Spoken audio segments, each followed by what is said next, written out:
आज आपको बहुत महत्वपूर्ण टॉपिक जिसको हम लोग स्टीरियो केमिस्ट्री के अंतर्गत पढ़ते हैं वो है आरएस नॉमेनक्लेचर सिस्टम। जैसे कि पहले क्लासेस में हमने आपको बताया था एक सिस्टम जिसका नाम था EZ system. Just like EZ system is the special form of cis-trans isomerism or symmetrical isomerism. In the same way, RS nomenclature system is the special form of optical isomerism or DL system.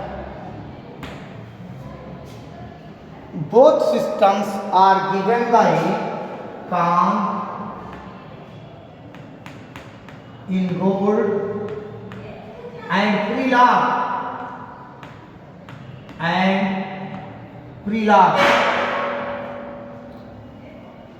What is the necessities of EZ and RS nomenclature system?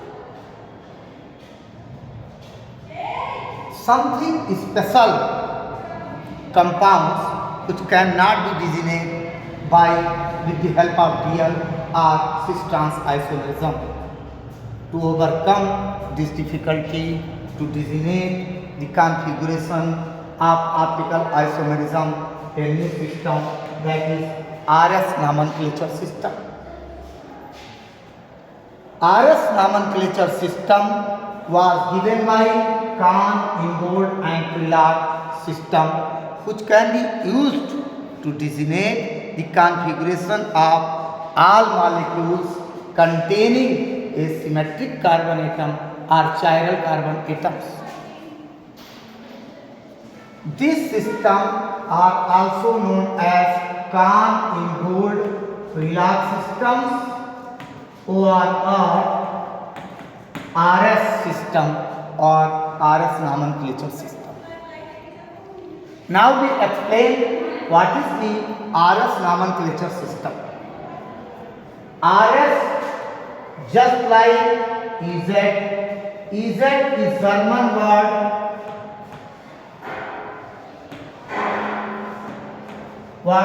E for and Zazen means क्या था, opposite या across, and Z is also a German word. Zusammen means together. It is just like trans, it is just like cis. In the same way, we can designate R. R is a Latin word rectus. Rectus means right, or clockwise, and S sinister, left, or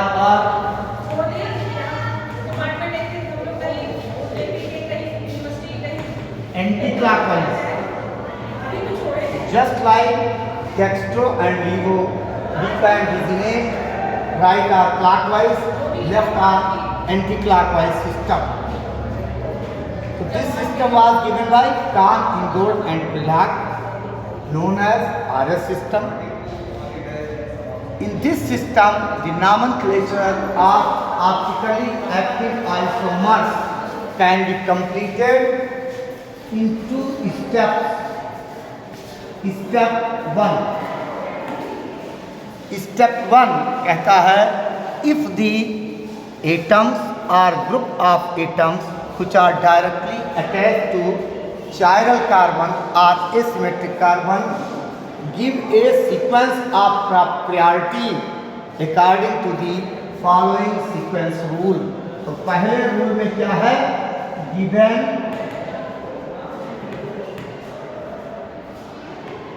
sequence of priority of attached atom or group of atoms with central chiral carbon atom। Priority किसके आधार पर, sequence rule के। तो पहला sequence rule first, sequence rule first, sequence rule first क्या कहता है, if all atoms which are attached with central chiral carbon atoms are different, all are different, then given a priority and the priority depends upon atomic number, depends upon atomic number, the atoms have higher atomic numbers given higher priority। for example, समय कम, एक एक example से विधिवत इसको समझ लेना। For example chloro iodo, chloro iodo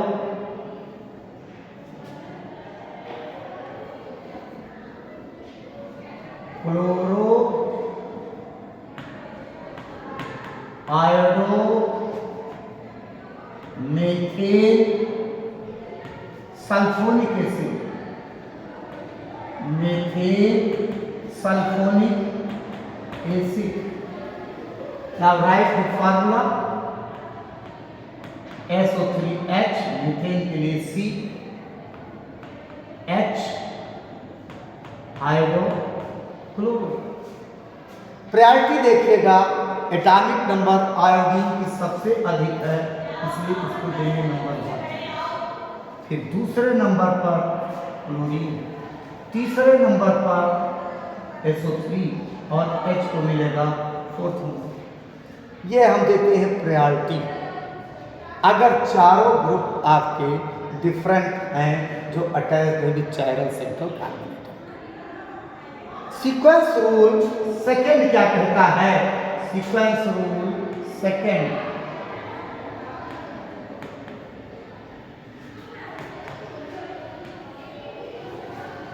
if rule first fails to relative priority of two groups, then it is determined by similar comparison of next atoms। if two atoms which are attached with chiral carbon atoms are same हो जाने पर हम क्या करेंगे, हम क्या करते हैं, we are compared next atoms attached to each of these atoms.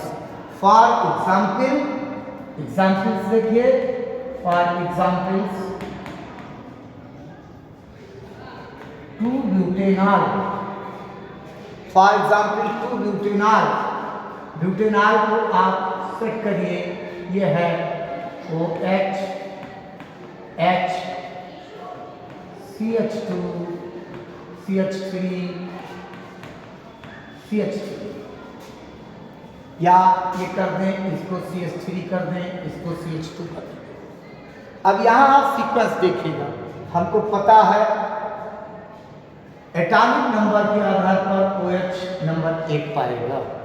हमको सिमिलर कहाँ देखना है, इस चाइरल कार्बन से दोनों तरफ कार्बन एटम सेम है। अब इनको हमें प्रायोरिटी देना है CH3 और CH2 CH3। मेथिल और CH3 CH2 में इसमें हमें प्रायोरिटी देना है CH3 CH2 CH3। यहाँ हम देखते क्या, एक कार्बन से 3 हाइड्रोजन जुड़े हुए हैं, 3 हाइड्रोजन से जुड़े हैं, तो इनका जैसे ये HH, 3 हाइड्रोजन का एटॉमिक नंबर सम कितना हो जाएगा 3, इसका आ जाएगा 3। अब यहां देखिएगा मेथिलीन ग्रुप, आप एथिल ग्रुप का देखिए, मेथिलीन ग्रुप में एक सी से आप देखिएगा तो एक सी से ये जुड़ा हुआ H, एक H, और इधर क्या जुड़ा है C। अब जोड़ लें तो C का 6 और इसका 2, एटॉमिक नंबर कितना हो गया 8। अब हम गेट प्रायोरिटी किसको दे देंगे, CH2 CH3 को ओवर CH3 के। अब एक नंबर ये मिला तो इसको मिल जाएगा 2 नंबर, इसको मिल जाएगा 3 नंबर, इसको मिल जाएगा 4। इस तरह से अगर रूल फर्स्ट फेल्स होता है, कब, जब एक ही चायरल कार्बन से 2 समान कार्बन जुड़ जाएं तो हम प्रायोरिटी इस आधार पर। Number third sequence rule third,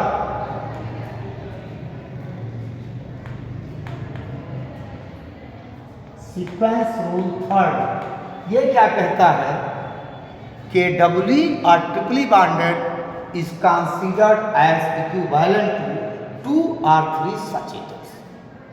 But if 2 or 3 atoms attached actually, then get priority over doubly and triply bonded. इसका भी एक एग्जाम्पल सही आप समझिए कि फॉर एग्जाम्पल गिल्सरल्डिहाइड,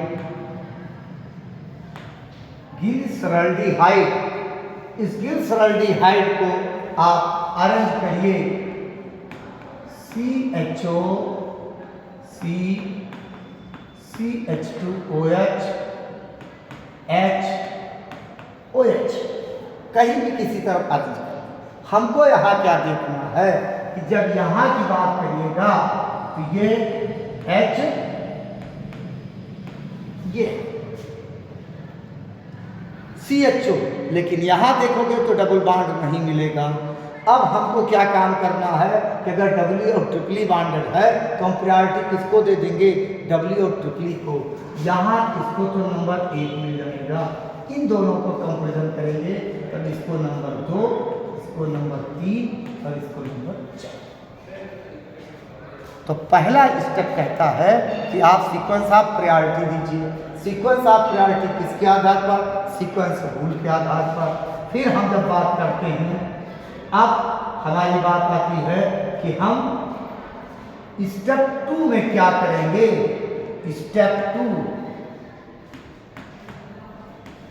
2 कहता है कि after given the sequence of priority of 4 groups which are attached with chiral central carbon atom, the molecule is visualized in such a way that the molecule which have given lowest or last priority, जिसको 4th priority किया है, which are away from us, while the remaining 3 atoms are directed या pointing towards us। जो 4th की priority है उसको आंख से दूर, और जो बची 3 है वो pointing toward us होनी चाहिए। Now if at these groups our eyes moves in clockwise direction,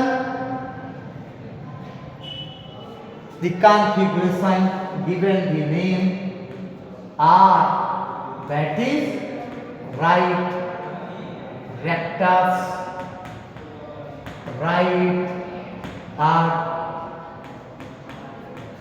clockwise from rectus।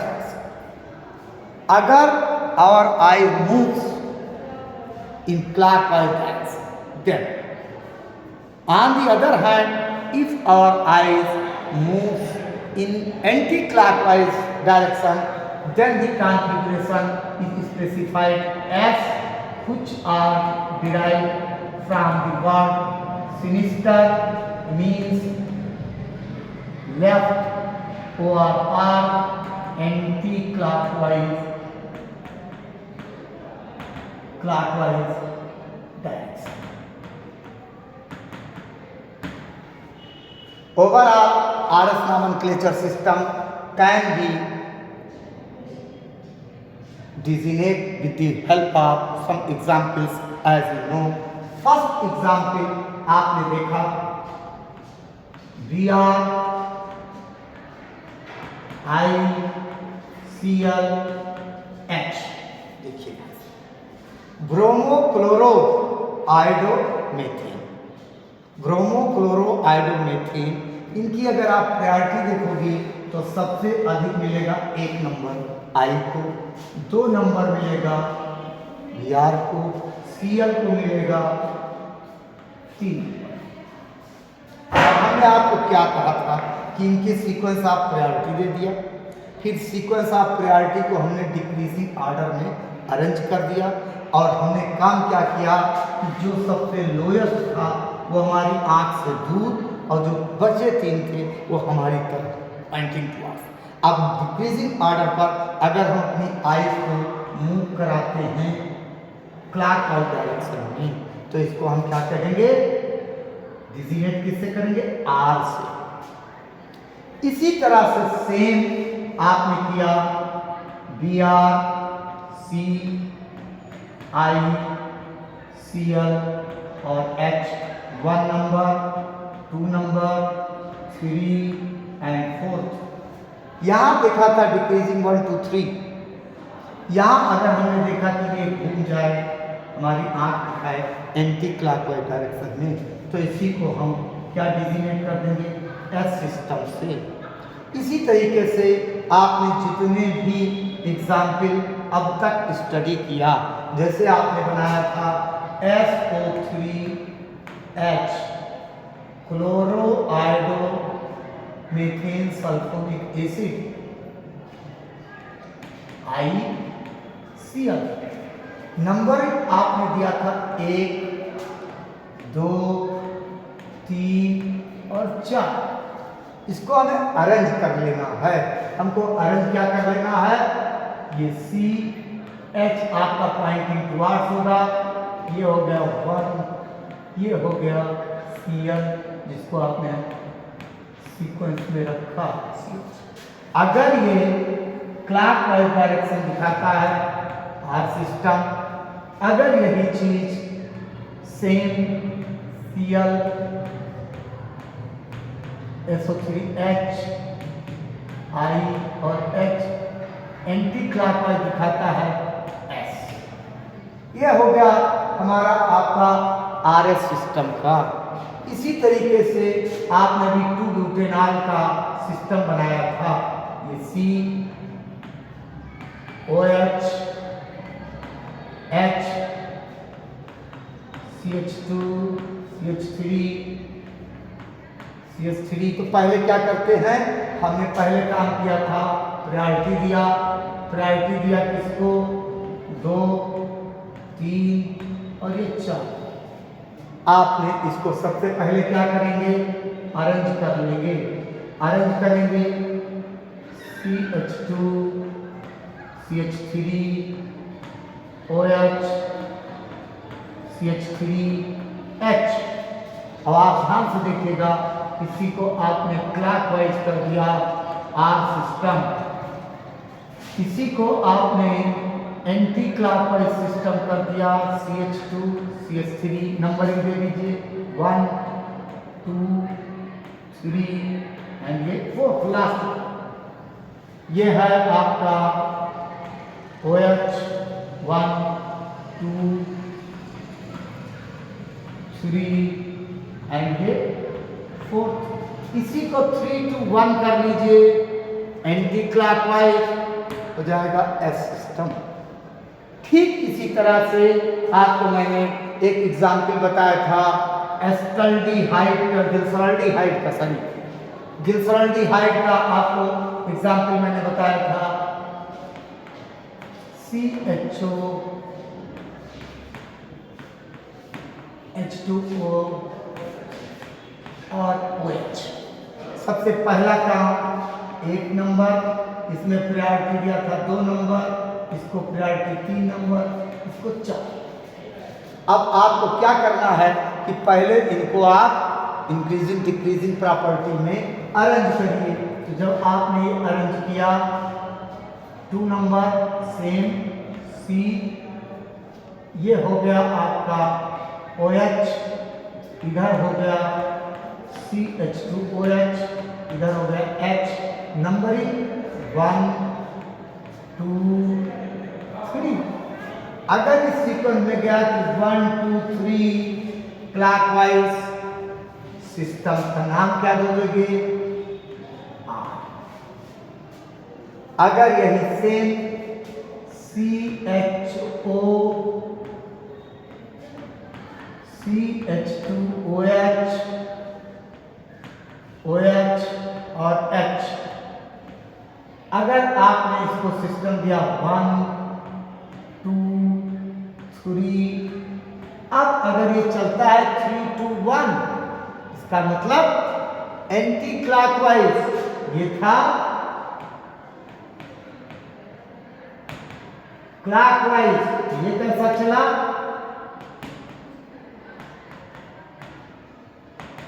Anti clockwise. तो क्लॉकवाइज के लिए आप रेक्टस, एंटी क्लॉकवाइज के लिए सिनिस्टर एस। इस तरह से आरएस नॉमेनक्लेचर को आप सिंपली समझ सकते हैं, जो कंप्लीट होगा 2 स्टेप में। पहला स्टेप में है आपको डिफरेंट ग्रुप ऑफ एटम्स को एक sequence of priority according to sequence rule देना है। पहला सीक्वेंस है एटॉमिक नंबर के आधार पर, दूसरा है कि अगर पहला फेल हो जाए तो सिमिलर एटम नेक्स्ट एटम जो है उससे आप कंपेयर कर लीजिए। तीसरा रूल कहता है कि अगर डबली या ट्रिपली बॉन्डेड है तो उसको कंसीडर करोगे 2 और 3 सच एटम्स के लिए, लेकिन एक्चुअल में अगर 2 या 3 एटम्स आपसे जुड़े हुए हैं तो आप डबली और ट्रिपली बॉन्डेड को प्रायोरिटी दे देंगे। ये 3 सीक्वेंस देने के बाद आप क्या करेंगे? इनको डिक्रीजिंग ऑर्डर में अरेंज करिए, जिसमें जो लोएस्ट प्रायोरिटी वाला हो उसको मूव कराइए अवे फ्रॉम अस, जो बचे 3 हो उसको डायरेक्टेड पॉइंटिंग टू ऑर्डर्स। और if at these 3 groups our eyes moves in clockwise called rectus, and if anti clockwise called sinister. इस तरह से हम लोग आरएस नॉमेनक्लेचर सिस्टम को पढ़ सकते हैं और समझ सकते हैं।